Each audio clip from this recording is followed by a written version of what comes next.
Madrid explose alors que la police sévit violemment contre les manifestants anti-verrouillage.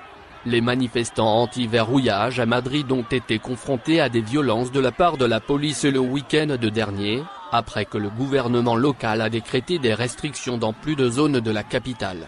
Des restrictions de mouvement, des rassemblements de plus de 6 personnes et des couvre-feux à 22 h ont été imposés, ciblant principalement les quartiers les plus pauvres où, selon certains, les conditions sanitaires s'empirent.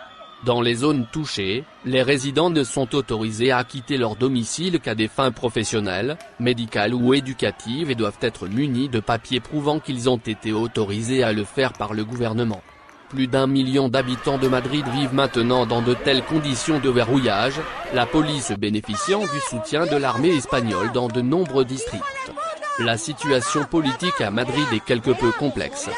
De nombreux manifestants dans les zones à faible revenu verrouillées sont en colère contre le gouvernement régional conservateur, ceux qui sont plus à gauche, certains extrêmement gauchistes, affirmant que le verrouillage local du gouvernement représente une discrimination de classe. Pendant ce temps, d'autres manifestants centristes et conservateurs sont généralement contre la suppression des libertés fondamentales par le gouvernement central espagnol, peu importe où il se concentre. Des images ont révélé le chaos après que la police a pris d'assaut les manifestants le week-end dernier.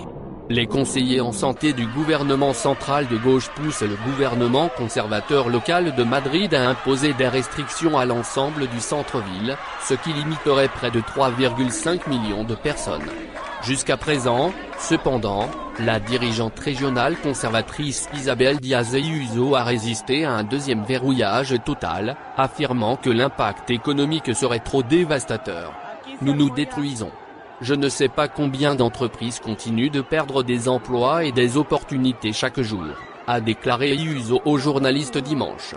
Le virus chinois de la tyrannie arrive dans la civilisation occidentale. Les applications de suivi nécessaires au téléphone pour manger dans les restaurants, la police visitant les maisons pour des messages Facebook, les arrestations pour des mariages, un homme emprisonné pendant 1 an pour avoir organisé une fête.